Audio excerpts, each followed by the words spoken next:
Hello दोस्तों, अभी सहकारिता विभाग की तरफ से बिहार राज्य फसल सहायता योजना के लिए ऑनलाइन आवेदन शुरू कर दिया गया है।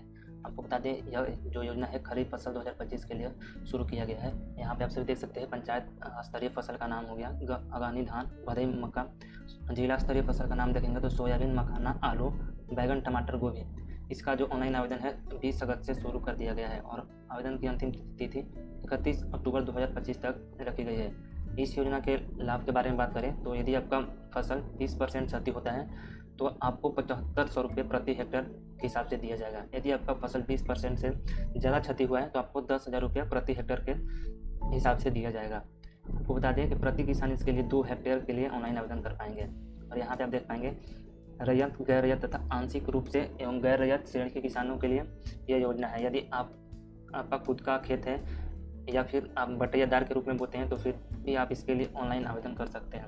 यदि आपका खुद का खेत है और गैर रैयत खेत यानी आप बटैयादार बोते हैं तो आप दोनों के लिए ऑनलाइन आवेदन कर सकते हैं। और यहाँ पे आप देख सकते हैं नगर पंचायत, नगर परिषद क्षेत्र के किसानों के लिए यह योजना लाभ प्राप्त हेतु आवेदन योग्य है। यदि आप नगर परिषद से आते हैं, नगर पंचायत से आते हैं तो आप इसके लिए ऑनलाइन आवेदन कर पाइएगा। और यहाँ पे आप सभी देख सकते हैं ये योजना है। इस योजना में लगने वाले महत्वपूर्ण डॉक्यूमेंट्स जो आपके पास होने चाहिए, यहाँ पर रैयत किसान के लिए आपका सबसे पहले यहाँ पे ज़मीन का रसीद होना चाहिए जो 31 मार्च 2025 के बाद में कटा हो। यदि आपका ज़मीन का रसीद 31 मार्च 2000 से नहीं कटा है तो आप इसके लिए ऑनलाइन आवेदन नहीं कर पाइएगा, आपका आवेदन रिजेक्ट हो जाएगा। यहाँ पे दूसरा में आपको स्व घोषणा पत्र लगाना है। गैर रैयत की बात करें तो यहाँ पे स्व घोषणा पत्र लगाना होगा और वार्ड सदस्य तथा किसान सलाहकार से हस्ताक्षर मोहर करवाना होगा। और यहाँ पे गैर रैयत के लिए आवेदन करेंगे तो आपके पास ज़मीन का रसीद होना चाहिए जो 31 मार्च 2025 के बाद में कटा हो। उसके बाद से आप देखेंगे स्व घोषणा प्रमाण पत्र लगेगा जो वार्ड सदस्य से तथा किसान सलाहकार के द्वारा हस्ताक्षर और साइन मोहर हो। इसके लिए कैसे आवेदन करिएगा, आइए हम आपको स्टेप बाय स्टेप बता रहे हैं। सबसे पहले आपको गूगल में सर्च कर लेना है vacancyBihar.in, जो फर्स्ट वेबसाइट का लिंक मिलेगा आपको इसी पे क्लिक कर देना है। जैसे ही क्लिक करेंगे आपके सामने एक नया वेबसाइट खुल जाएगा। इसके बाद आपको थोड़ा सा नीचे आना है, लेटेस्ट सरकारी योजना के ऑप्शन है। यहाँ पे देख पाएंगे, आपको देखने को मिल रहा होगा बिहार राज्य फसल सहायता योजना खरीफ 2025। इसी पे आपको क्लिक कर देना है। क्लिक करते हैं यहाँ पे सामने एक नया पेज खुल जाएगा। इसके बाद से आपको थोड़ा सा नीचे आ जाना है। यहाँ पे देख सकते हैं इस योजना में लगने वाले महत्वपूर्ण दस्तावेज का लिस्ट यहाँ पे दिया गया है। यदि आप रैयत किसान के लिए ऑनलाइन आवेदन करेंगे तो आपके पास किसान पंजीकरण संख्या होना चाहिए, आधार कार्ड, बैंक पासबुक, जमीन का रसीद, स्व घोषणा पत्र। यदि आप गैर रैयत के लिए आवेदन करेंगे तो आपके पास किसान पंजीकरण, आधार कार्ड, बैंक पासबुक, स्व घोषणा पत्र, वार्ड सदस्य तथा किसान सलाहकार से हस्ताक्षर मोहर होना चाहिए। ऑनलाइन आवेदन करने के लिए आप देखेंगे तो आपके सामने यहाँ पे अप्लाई ऑनलाइन का लिंक मिलेगा। आप इस पर क्लिक करके ऑनलाइन अप्लाई कर पाइएगा। यदि आप रैयत के लिए ऑनलाइन करेंगे तो आपको ये जो घोषणा पत्र है इसको भरना होगा। यहाँ पे आपको इस फॉर्म में अपना नाम भरना है, अपने पिताजी का नाम, गांव का नाम लिखना है, पंचायत बता देना है या आप पंचायत से आते हैं, नगर परिषद या आप नगर पंचायत से आते हैं। उसके बाद से यहाँ पे आपको प्रखंड बताना है, जिला बता देना है, फिर और राज्य बता देना है। फिर यहाँ पे आपको बताना है बुआई की फसल, आप कितने फसल के लिए ऑनलाइन आवेदन करना चाहते हैं उसकी संख्या बताएंगे। और यहाँ पे बुआई का रकबा डिसमिल में, आपका जितना भी ज़मीन है उसको आप डिसमिल में इसमें लिखेंगे। फिर ज़मीन का थाना संख्या लिखेंगे, खाता लिखेंगे यहाँ पे, और इसमें खेसरा संख्या, और यहाँ पे जमाबंदी लिखेंगे और इसके जस्ट बाद में चौबंदी लिखेंगे। फिर यहाँ पे अपना दिनांक लिख देंगे और अपना सिग्नेचर करके या अंगूठा लगा के इसको रख लेंगे। यदि आप गैर रैयत के लिए ऑनलाइन आवेदन करना चाहते हैं तो आप यहाँ से फॉर्म डाउनलोड करेंगे और सेम प्रकार का जो बताए हैं वैसे ही आपको यहाँ पे भरना है। और यहाँ पे अपना दिनांक लिख देंगे और किसान अपना खुद का हस्ताक्षर कर देंगे। और यहाँ पे आपको किसान सलाहकार का हस्ताक्षर करना है। यदि आप किसान सलाहकार का हस्ताक्षर नहीं करवाते हैं तो आप मुखिया, सरपंच या वार्ड सदस्य का हस्ताक्षर मोहर यहाँ पर करवा देंगे। जब आपका आवेदन वेरीफाई होगा उस समय आपका ये फॉर्म लगेगा।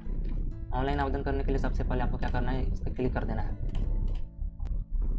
जैसे ही क्लिक करेंगे आपके सामने एक नया पेज खुल जाएगा। इसके बाद क्या करना है, आपको इसमें अपना रजिस्ट्रेशन नंबर डाल देना है। जो भी आपका किसान रजिस्ट्रेशन नंबर है उसको इसमें डाल देंगे। फिर यहाँ पे सर्च वाले बटन पे क्लिक करेंगे।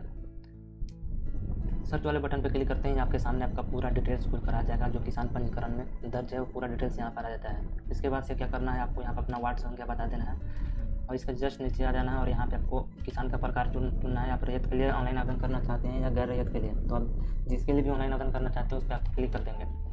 फिर यहाँ पे आपका भूमि का प्रकार बता देना है। यहाँ पे रैयत सेलेक्ट किए हैं तो यहाँ पे रैयत ही भूमि आएगा। फिर यहाँ पे आपको क्या करना है, खोजे का प्रकार में लिखेंगे तो कंप्यूटराइज जमाबंदी संख्या पूछा जा रहा है। यदि आपके पास रसीद में कंप्यूटराइज जमाबंदी संख्या है तो यहाँ पे अपना ज़मीन का जमाबंदी संख्या बताएंगे जो कंप्यूटराइज द्वारा है। नहीं है तो आप यहाँ पे क्लिक करेंगे, अपना कंप्यूटरीकृत जमाबंदी संख्या पता न होने की स्थिति पर यहाँ क्लिक करें। जैसे ही क्लिक करेंगे आपके सामने एक नया पेज खुल जाएगा। इसके बाद से आपका क्या करना है, यहाँ पे जिला चुन लेना है, फिर अंचल चुनना है, यहाँ पे प्रोसीड पे क्लिक करना है। इसके बाद से आपका हल्का पूछा जाएगा, आप जिस भी हल्का से आते हैं उस हल्का का नाम यहाँ पे सेलेक्ट करेंगे और यहाँ पे मौजा बताएंगे आपका जो ज़मीन है किस मौजा में आता है।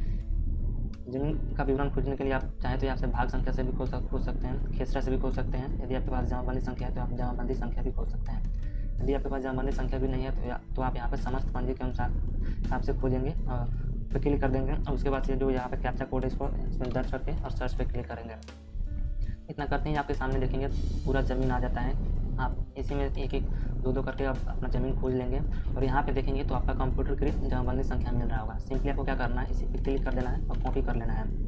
उसके बाद से क्या करना है, आपको यहाँ पे आकर पेस्ट कर देना है और यहाँ पे ज़मीन विवरण खोजें इस पर क्लिक करना है। जैसे आप क्लिक करेंगे ना, यहाँ पे पॉपअप आएगा लैंड डिटेल्स एडेड सक्सेसफुली, फिर ओके पे क्लिक कर देना है। जैसे देखेंगे ना आपके सामने ज़मीन का डिटेल्स आ जाएगा।